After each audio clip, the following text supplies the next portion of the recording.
తల్లి లక్ష్మీదేవి భక్తులు రావి చెట్టును ఎందుకు పూజిస్తారు? నేస్తమా, నేను సంపదకు దేవతను. నా అక్క అయిన లక్ష్మి దరిద్రానికి దేవత. నేను రావి చెట్టు గురించి అడుగుతున్నాను దేవి. అయ్యో నేస్తమా, చెప్పేది పూర్తిగా విను.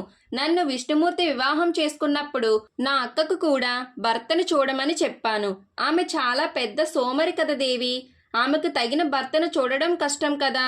అవును, అందుకే ధ్యానంలో ఉండే మహర్షిని చూసి వివాహం చేయించారు. కానీ ఆమె సోమరితనం భరించలేక ఆయన కూడా ఆమెను వదిలేస్తాడు. అయ్యో, మరి అలక్ష్మి పరిస్థితి ఏమిటి దేవి?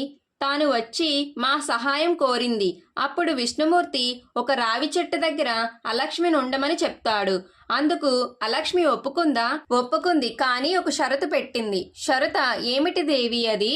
ఆమెను చూసేందుకు ప్రతి శనివారం నన్ను విష్ణుమూర్తిని రమ్మని కోరింది. అందుకోసమే భక్తులు మేము శనివారం రావి చెట్టులో ఉంటామని నమ్మి పూజలు చేస్తారు. రావి చెట్టుకు మరొక పేరు అశ్వత్థ నారాయణ. రావి చెట్టు చుట్టూ ప్రదక్షిణ చేసేటప్పుడు ఈ మంత్రం చదువుకోవాలి. మూలతో బ్రహ్మ రూపాయ, మధ్యతో విష్ణు రూపిణి, అగ్రతో శివ రూపాయ, వృక్ష రాజాయ నమో నమః. ఈ వీడియో మీకు నచ్చినట్లయితే ఇలాంటి మరెన్నో వీడియోస్ కోసం మన ఛానల్ని సబ్స్క్రైబ్ చేసుకోండి. రుషిక క్రియేషన్స్. Thank you.